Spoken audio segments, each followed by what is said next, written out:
भरतं भरतानुजं सुग्रीवं वायुसूनुं च प्रणमामि पुनः पुनः प्रणमामि पुनः पुनः। श्री सीतारामचंद्र भगवान की जय। श्री रामचरितमानस भगवान की जय।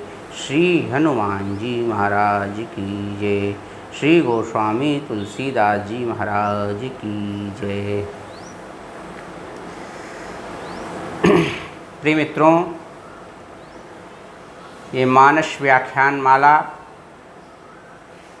जो अपनी चल रही है उसमें आज की चौपाई इस प्रकार है। जो सही दुख पर छिद्र दुरावा, वंदनीय जहि जग जश पावा।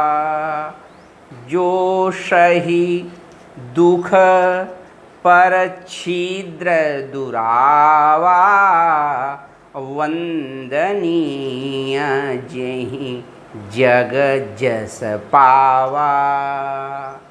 ये रामचरितमानस की वंदना प्रकरण बालकांड की बहुत श्रेष्ठ चौपाई है। इस चौपाई में आपको संसार में सम्मान कैसे प्राप्त होगा, उस सम्मान को प्राप्त करने का प्रकार क्या हो सकता है, वह गोस्वामी तुलसीदास ने बड़ी गूढ़ता के साथ इस छोटी सी अर्धाली में पिरोने का काम किया है। आइए सर्वप्रथम इस चौपाई का शब्दार्थ हम देखते हैं कि क्या शब्द कहते हैं। जो माने निश्चित और सही माने सहन करना, दुख माने कष्ट, पर छिद्र माने दूसरे की गलती। छिद्र माने वैसे छेद होता है और पर माने दूसरा, तो परछिद्र का यहाँ पर जो अभिप्राय है वह है दूसरे की गलती। और दुरावा माने उसको छिपाया जाए, दुराव किया जाए यानी कि उससे बचा जाए, इसे होता है। लेकिन यहाँ पर जो अर्थ है यानी कि किसी की गलती को देख करके उसको ढकने का काम जो व्यक्ति करता है वह कोई सामान्य पुरुष नहीं हो सकता है। वह जग में वंदनीय है, वह जग में पूजनीय है। वंदनीय माने पूजनीय यानी कि प्रशंसनीय। और जेहि जग जस पावा, ऐसा जेहि माने कोई भी व्यक्ति हो सकता है। और जग माने संसार, जस माने कीर्ति, पावा माने आ जाती है, मिल जाती है। अर्थात जो स्वयं दुख सहकर के पराये दोषों को ढकने का काम करता है, पराये दोषों को छिपाने का काम करता है, वह जगत में निंदनीय नहीं होता है, अपितु वंदनीय हो जाता है। ऐसा इस चौपाई में अभिप्राय है, ऐसा इसका मूलार्थ है। वास्तव में किसी की गलती को अगर हमारे थोड़े प्रयास से वो गलती ठीक हो सकती है, उसमें हम ठीक करने में उसके सहयोगी बन सकते हैं, तो वास्तव में वह व्यक्ति आपका जीवन पर्यंत तक सम्मान करेगा। ऐसा संसार में देखा जाता है। गलती थोड़ी सी है, लेकिन उस गलती को अगर आपने अधिक बढ़ा चढ़ा के और किसी के सामने रख दिया, तब उसे जब पता लगेगा तो आपको सम्मान नहीं करेगा, बल्कि आपको घृणा की दृष्टि से देखेगा। गोस्वामी तुलसीदास जी कहते हैं यह कार्य साधारण नहीं है, ये बहुत ही कठिन कार्य है। कि दूसरे की गलती को जान करके भी उसको ठीक प्रकार से दुराव करना, छिपाना और उसको कहना भाई जानते तो कम हैं, लेकिन अगर कहीं समाज में बात चलती है, किसी के साथ बात चलती है तो कहेगा अरे ये तो बड़े श्रेष्ठ महापुरुष हैं।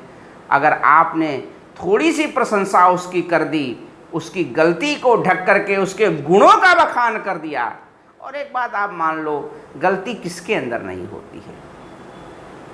गलती तो प्रत्येक व्यक्ति के अंदर होती है, किसी के अंदर छोटी होती है, किसी के अंदर बड़ी होती है, लेकिन अगर उसके अंदर छोटा सा भी गुण है और आपने उसके अंदर दोष है, उस दोष को ढक करके और उसकी समाज में गुणों की प्रशंसा कर दी, तो वह व्यक्ति आपके लिए आपका बहुत अधिक सम्मान करेगा। ऐसा व्यक्ति जो होता है वह कोई कर नहीं सकता है। वो तो कोई संत साधु पुरुष ही ऐसे होते हैं जो किसी के गुणों का बखान करते हैं, अवगुणों को ठीक करने की कोशिश करते हैं, उस पर पर्दे डालते हैं और उसको श्रेष्ठ बनाने की जो प्रक्रिया है वो यहीं से शुरू होती है। व्यक्ति तो गलतियों का चलता फिरता एक समूह है, लेकिन उसकी गलतियों को जानना और गलतियों को सुधार कराने की प्रक्रिया में लाना यह श्रेष्ठ और महापुरुषों के ही लक्षण हैं। इसलिए गोस्वामी तुलसीदास जी कहते हैं कि जो सही दुख पर छिद्र दुरावा, वंदनीय जेहि जग जस पावा, वंदनीय जेहि जग जस पावा। पर छिद्र माने दूसरे की गलती को ढकना, दूसरे की गलती को ढक करके और उस पे ढक करके, इसका मतलब ये नहीं है कि उसकी गलती को ढक करके उसको अपराधी बनाया जाए। गलती तो हम जानते हैं, तो समाज में उसकी गलती को ढकेंगे, लेकिन उसकी गलती का सुधार कैसे हो ये मेरा कर्तव्य बन जाता है कि उसकी गलती को मैं ठीक करूं। लेकिन अगर आपने समाज में तो उसकी गलती के लिए आप खड़े हो गए, नहीं नहीं ऐसा व्यक्ति ऐसा नहीं कर सकता है, लेकिन बाद में यदि उसके अंदर गलती बनी रही तो उसके दोषी आप होगे, तब आप वंदनीय नहीं बन सकते हो। वंदनीय और पूजनीय बनना यदि आपको है तो गलतियों को सुधार करके और उसके अंदर भी गलती ना रह जाए, यह आपका आपकी बड़ी जिम्मेदारी हो जाती है। इसलिए गोस्वामी तुलसीदास जी कहते हैं कि सहना माने कि उसके लिए ढाल बन के खड़े हो जाना और उसकी गलतियों को सुधार करके और उसको समाज में एक सम्मानजनक स्थिति में खड़े करने वाला कोई ऐरू गैरू नहीं हो सकता है, वह तो कोई संत हो सकता है। इसलिए जो सही दुख पर छिद्र दुरावा, वंदनीय जेहि जग जस पावा।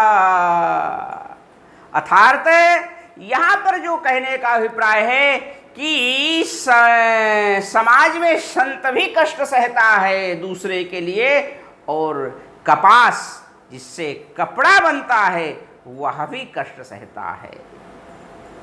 संत बिटप सरिता गिरी धरनी, और पर ही तू है तू सबन के करनी, संत बिटप सरी। अभिप्राय कि संत बिटप माने वृक्ष, सरिता माने नदी, गिरी माने पर्वत, और ये पृथ्वी माता धरनी माने ये तो दूसरे के लिए ही, अपने लिए नहीं, ये तो दूसरों के लिए सदैव कष्ट सहते रहते हैं। ऐसी जो मानसिकता वाले संत हैं वह जग में वंदनीय हैं, पूजनीय हैं, उनका वंदन होता है, पूजनीय हो जाते हैं, और जगत उनका जो है वंदन करता है और वह श्रेष्ठ हैं, अर्थात वह जग में प्रशंसनीय हैं। और संतों का जो सोचने का अभिप्राय होता है वह सदैव ईश्वर परक होता है। वो संसार परक नहीं सोचते हैं। संत क्या करते हैं, वह सदैव ईश्वर परक सोचते हैं। उनके जो कर्तव्य होते हैं, कार्य होते हैं, उनके क्रियाकलाप होते हैं छोटे से छोटे, वह भगवान को समर्पित होते हैं। संतों की मानसिकता होती है कि हम अगर रसोई भी बना रहे हैं, भोजन भी बना रहे हैं, तो किसके लिए बना रहे हो महाराज? हम तो ठाकुर जी के लिए प्रसाद बना रहे हैं। अगर वह कोई कार्य करते हैं, क्योंकि वो हर एक जीव में भगवान का दर्शन करते हैं, और अगर किसी में कोई गलती दिख जाती है तो उस गलती का सुधार करने का संपूर्ण प्रयास करते हैं, इसलिए वह वंदनीय है, वह पूजनीय है। उनके अंदर ये सोच होती है कि मैं सेवक, मैं भगवान का सेवक हूं, दास हूं, और ये जो जगत है सचराचर रूप स्वामी भगवंत, यानी कि मैं सेवक सचराचर रूप स्वामी भगवंत। संतों की मान्यता है कि मैं क्या है, मैं भगवान का सेवक हूं, और यह जो जगत है चराचर दिखाई पड़ रहा है, ये भगवान का ही स्वरूप है, रूप स्वामी भगवंत। इसलिए इसमें यदि कोई गलती रह गई संसार में तो वह ठीक नहीं है, उसको सुधारना है। इसलिए उसके लिए कष्ट सहना, उसके लिए प्रयास करना, उसके लिए चिंतन करना, मनन करना, और इस संसार को सुधारने का अनायास अपने ऊपर जिम्मेदारी लेकर के और इत्र तत्र सर्वत्र विचरण करता है, वह संत है। और वह यदि किसी में गलती भी देखता है तो उस गलती को छिपा करके और उसको श्रेष्ठ बनाने की प्रक्रिया करता है। यह संत भी करता है और यह कपाश भी करता है। इसलिए गोस्वामी तुलसीदास जी लिखते हैं कि जो सही दुख पर छिद्र दुरावा, वंदनीय जेहि जग जश पावा। गीता में भगवान कृष्ण कहते हैं, क्या कहते हैं? ते प्राप्यमान्तिं मामेव सर्वभूत हिते रता, सर्वभूत हिते रता, यानी कि जो सर्वभूत हिते, यानी कि जीव मात्र के हित में जो रत रहता है, ऐसा कोई संत ही हो सकता है।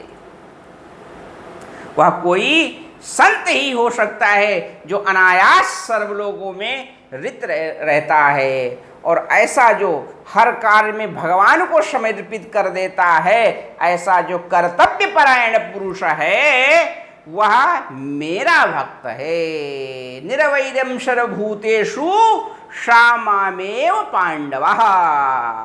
वह किसी से वैर नहीं करता है, संपूर्ण सृष्टि में भगवान को ही देखता है।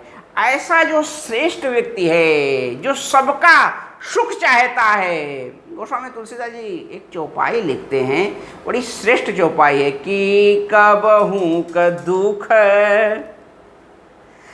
कबहू क दुख सब करहित ताके, यानी कि जो सर्वभूत हिते रता है, यानी कि जो व्यक्ति संपूर्ण मनुष्य मात्र, जीव मात्र के कल्याण की भावना से सोचता है और उसमें लगा रहता है, उसको कभी भी दुख नहीं प्राप्त होता है।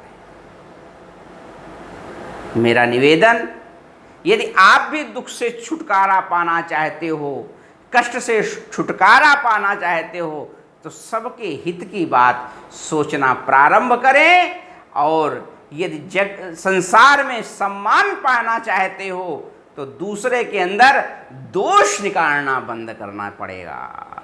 और जब आप हर व्यक्ति में दोष नहीं देखोगे, केवल गुणों गुण देखोगे, तो हर व्यक्ति आपका सम्मान करेगा और आपको यह कर्तव्य कि किसी में हम दोष दर्शन नहीं करेंगे, उसमें गुण दर्शन करेंगे। अगर यह आपके अंदर स्वभाव बनता है तो यह चौपाई आपके ऊपर संपूर्णतया घटित होती है। जो सही दुख पर छिद्र दुरावा, वंदनीय जेहि जग जश पावा। वंदनीय माने पूजनीय, वह संसार में पूजनीय हो जाता है।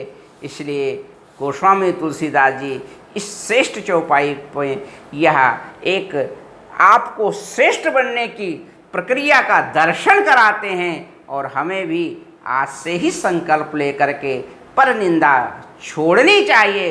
और हर कैसा भी व्यक्ति हो, छोटे से छोटा व्यक्ति हो, निंदनीय से निंदनीय व्यक्ति हो, उसमें से कुछ ना कुछ अच्छाई निकाल करके और संसार में उस अच्छाई का हमें प्रचार करेंगे तो एतावता आप जग में पूजनीय हो जाओगे, वंदनीय हो जाओगे और आपका जो यश है, कीर्ति है, वह संसार में व्याप्त हो जाएगा, त्रिलोक व्याप्त हो जाएगा। और वंदनीय जेहि जग जश पावा, आपको जग में यानी संसार में कीर्ति प्राप्त होगी। आज की चौपाई में इसी बात का निवेदन श्री गोस्वामी तुलसीदास जी ने किया है और मैंने भी आपसे सामने यह चौपाई बड़ी सरलतम ढंग से रखने का प्रयास किया है। आप सभी को सादर जय सिया राम।